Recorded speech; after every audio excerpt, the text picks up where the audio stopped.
Hello friends, ಆಹಾರ ವಾಹಿನಿ ಚಾನಲ್ಗೆ ಸ್ವಾಗತ. ಮೆಣಸಿನಕಾಯಿ ಗ್ರೇವಿ ಮಾಡುವುದು ಹೇಗೆ ಅಂತ ನೋಡೋಣ ಬನ್ನಿ. ಹಾಗೆ ಹೊಸದಾಗಿ ನೋಡ್ತಿದ್ರೆ ನನ್ನ ಚಾನಲ್ಗೆ ಒಂದ್ಸರಿ ಸಬ್ಸ್ಕ್ರೈಬ್ ಮಾಡ್ಕೊಳ್ಳಿ, ಶೇರ್ ಮಾಡಿ, ಲೈಕ್ ಮಾಡಿ, ನಿಮ್ಮ ಫ್ರೆಂಡ್ಸ್ಗೂ ಕೂಡ ಶೇರ್ ಮಾಡಿ. ಹಾಗೆ ಬೆಲ್ ಐಕಾನ್ ಒತ್ತಿದ್ರೆ ನೋಟಿಫಿಕೇಶನ್ ಫಸ್ಟ್ ನಿಮಗೆ ಬರುತ್ತೆ ಫ್ರೆಂಡ್ಸ್. ಇವಾಗ ಮೆಣಸಿನಕಾಯಿ ಗ್ರೇವಿ ಮಾಡೋದಕ್ಕೆ ಏನೇನು ಬೇಕಂತ ನೋಡೋಣ ಬನ್ನಿ. ದಪ್ಪ ಮೆಣಸಿನಕಾಯಿ, ಈ ಥರದಲ್ಲಿ ದಪ್ಪ ಮೆಣಸಿನಕಾಯಿನ ತೆಗೆದು ಚೆನ್ನಾಗಿ ತೊಳೆದಿಟ್ಟುಕೊಳ್ಳಬೇಕು. ಚೆನ್ನಾಗಿ ತೊಳೆದು ತುಂಬನ್ನು ತೆಗೆದು ನೋಡಿ, ಈ ಥರದಲ್ಲಿ ಒಂದು ಭಾಗವನ್ನಾಗಿ ಕಟ್ ಮಾಡಿ, ಹಾಗೆ ಇದರಲ್ಲಿರುವ ಎಲ್ಲ ಬೀಜಗಳನ್ನು ಹೀಗೆ ಮಾಡಿ ತೆಗೆಯಿರಿ. ಎಲ್ಲ ಬೀಜವನ್ನು ತೆಗೆದಿಟ್ಟರೆ ಚೆನ್ನಾಗಿರುತ್ತೆ. ಸ್ವಲ್ಪ ಉಳಿಯುತ್ತಷ್ಟೇ, ಚೆನ್ನಾಗಿರುತ್ತೆ. ಈ ಥರದಲ್ಲಿ ಎರಡು ಭಾಗವನ್ನಾಗಿ ಕಟ್ ಮಾಡಿಟ್ಟುಕೊಳ್ಳಿ. ಇವಾಗ ಮಸಾಲೆ ರುಬ್ಬಿಕೊಳ್ಳುವುದಕ್ಕೆ, ಪೌಡ್ರ್ ಮಾಡುವುದಕ್ಕೆ 1 ಟೇಬಲ್ ಸ್ಪೂನ್ ಕಡಲೆಬೇಳೆ, 1 ಟೇಬಲ್ ಸ್ಪೂನ್ ಉದ್ದಿನಬೇಳೆಯನ್ನು ಹಾಕಿ ಸ್ವಲ್ಪ ಕಂದು ಬಣ್ಣ ಬರುವ ತನಕ ಫ್ರೈ ಮಾಡಿ. ಜಾಸ್ತಿ ಬ್ರೌನ್ ಆಗಕ್ಕೆ ಹೋಗಬಾರ್ದು, ಲಿಟಲ್ ಆಗಿ ಬ್ರೌನ್ ಆಗಬೇಕು. ಹಾಗೆ 1 ಟೇಬಲ್ ಸ್ಪೂನ್ ಧನಿಯಾ ಬೀಜವನ್ನು ಹಾಕಿ, ಕೊರಿಯಂಡರ್ ಸೀಡ್ಸ್ ಇದನ್ನು ಹಾಕಿ 1 ಸೆಕೆಂಡಲ್ಲಿ ಚೆನ್ನಾಗಿ ಫ್ರೈ ಆಗುತ್ತೆ. ಒಂದು ಪ್ಲೇಟಲ್ಲಿ ಎತ್ತಿಟ್ಟುಕೊಳ್ಳಿ. ಇದು ಚೆನ್ನಾಗಿ ಆರಿದ ಮೇಲೆ ಇದನ್ನು ನೈಸಾಗಿ ಪೌಡ್ರ್ ಮಾಡಿಟ್ಟುಕೊಳ್ಳಬೇಕು. ನೋಡಿ, ಈ ಥರದಲ್ಲಿ ಪೌಡ್ರ್ ಮಾಡಿಕೊಳ್ಳಬೇಕು. ಹಾಗೆ ಇವಾಗ ಮೆಣಸಿನಕಾಯಿ ಚೆನ್ನಾಗಿ ಫ್ರೈ ಮಾಡುವುದಕ್ಕೆ ಅರ್ಧ ಟೇಬಲ್ ಸ್ಪೂನಿನಷ್ಟು ಎಣ್ಣೆಯನ್ನು ಹಾಕಿ, ಕಟ್ ಮಾಡಿಟ್ಟುಕೊಂಡ ಮೆಣಸಿನಕಾಯಿಯನ್ನು ಇದಕ್ಕೆ ಹಾಕಿ ಇದನ್ನು 1 ರಿಂದ 2 ನಿಮಿಷ ಚೆನ್ನಾಗಿ ಫ್ರೈ ಮಾಡಿ. ಸ್ವಲ್ಪ ಕಲರ್ ಚೇಂಜ್ ಆಗೋ ತನಕ ಚೆನ್ನಾಗಿ ಫ್ರೈ ಮಾಡಿಟ್ಟುಕೊಳ್ಳಬೇಕು. ಈ ಥರದಲ್ಲಿ ಚೆನ್ನಾಗಿ ಫ್ರೈ ಆಗಬೇಕು. ಇವಾಗ ಕಡಾಯಿಯನ್ನು ಇಟ್ಟುಕೊಳ್ಳಿ ಗ್ಯಾಸ್ ಮೇಲೆ. ಈ ಮಸಾಲೆಗೆ ಜಾಸ್ತಿ ಎಣ್ಣೆ ಏನು ಬೇಕಾಗಲ್ಲ. ಇದಕ್ಕೆ 3 ಟೇಬಲ್ ಸ್ಪೂನ್ ಎಣ್ಣೆಯನ್ನು ಹಾಕಿ, ಹಾಗೆ 1/4 ಟೇಬಲ್ ಸ್ಪೂನ್ ಸಾಸಿವೆಯನ್ನು ಹಾಕಿ, ಹಾಗೂ 1/4 ಟೇಬಲ್ ಸ್ಪೂನ್ ಜೀರಿಗೆ ಕೂಡ ಹಾಕಿಕೊಳ್ಳಬೇಕು.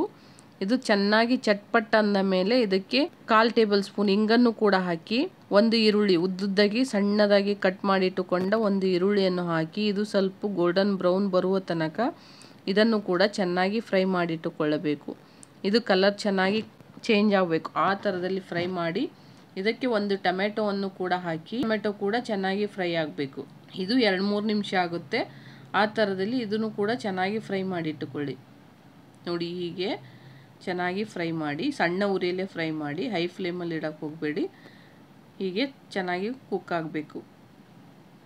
ನೋಡಿ, ಈ ಥರದಲ್ಲಿ ಇವಾಗ ಚೆನ್ನಾಗಿ ಕುಕ್ ಆಗಿದೆ. ಇದಕ್ಕೆ 1/4 ಟೇಬಲ್ ಸ್ಪೂನ್ ಅರಿಶಿಣ ಪುಡಿ, ಅರ್ಧ ಟೇಬಲ್ ಸ್ಪೂನ್ ಉಪ್ಪು ಅಥವಾ ರುಚಿಗೆ ತಕ್ಕಷ್ಟು ಉಪ್ಪನ್ನು ಹಾಕಿ ಇದನ್ನು ಕೂಡ ಚೆನ್ನಾಗಿ ಮಿಕ್ಸ್ ಮಾಡಿ.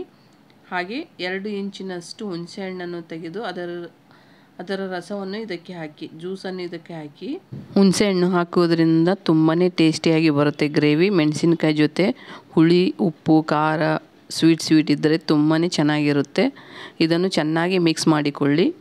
ಹಾಗೆ ಇದಕ್ಕೆ 1 ಗ್ಲಾಸ್ ನೀರನ್ನು ಹಾಕಿ. ಫಸ್ಟು ನಿಮಗೆ ಜಾಸ್ತಿ ತಿಕ್ನೆಸ್ ಬೇಕಂದರೆ, ತಿಕ್ಕಾಗುತ್ತೆ ಅಂದರೆ ಇನ್ನೊಂದು ಸ್ವಲ್ಪ ನೀರು ಹಾಕಿಕೊಳ್ಳಬಹುದು. ಹಾಗೆ ಹುರಿದಿಟ್ಟುಕೊಂಡ ಮೆಣಸಿಕಾಯನ್ನು ಕೂಡ ಇದಕ್ಕೆ ಫ್ರೈ ಮಾಡಿಟ್ಟುಕೊಂಡ ಮೆಣಸಿಕಾಯನ್ನು ಇದರಲ್ಲೇ ಹಾಕಿಕೊಳ್ಳಿ.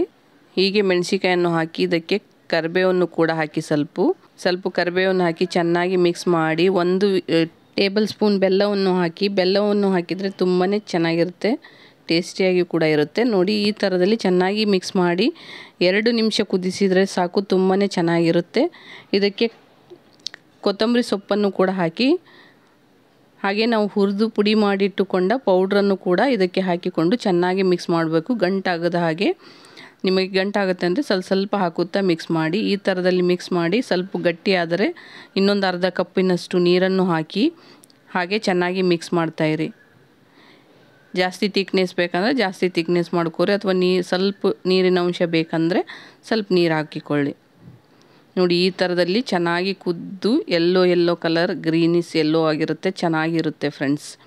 ಮೆಣಸಿನಕಾಯಿ ಗ್ರೇವಿ ತುಂಬ ಟೇಸ್ಟಿ, ಹಾಗೂ ಇದು ರೈಸು, ಚಪಾತಿ, ರೋಟಿಗೆ ತುಂಬಾ ಚೆನ್ನಾಗಿರುತ್ತೆ ಸೈಡ್ ಡಿಶ್ ಆಗಿ. ಇದನ್ನು ಒಂದ್ಸರಿ ಟ್ರೈ ಮಾಡಿಕೊಳ್ಳಿ. ನಿಮಗೆ ಇಷ್ಟ ಆದರೆ, ಈ ರೆಸಿಪಿ ನಿಮಗೆ ಇಷ್ಟ ಆದರೆ ನಿಮ್ಮ ಫ್ರೆಂಡ್ಸ್ಗೂ ಶೇರ್ ಮಾಡಿ, ಹಾಗೆ ಕಮೆಂಟ್ ಮಾಡಿ. ಸಾಂಬಾರು ಅದು ಮಾಡೋಕ್ಕೆ ಟೈಮ್ ಆಗುತ್ತೆ ಅಂದರೆ ಈ ಥರದಲ್ಲಿ ಈಸಿ ಆ್ಯಂಡ್ ಕ್ವಿಕ್ಕಾಗಿ ಈ ಥರದಲ್ಲಿ ಈ ಮೆಣಸಿನಕಾಯಿ ಗ್ರೇವಿ ಮಾಡಿ. ತುಂಬಾ ಟೇಸ್ಟಿಯಾಗಿರುತ್ತೆ ಫ್ರೆಂಡ್ಸ್. ಒಂದ್ಸರಿ ಟ್ರೈ ಮಾಡಿ. Thank you to all friends.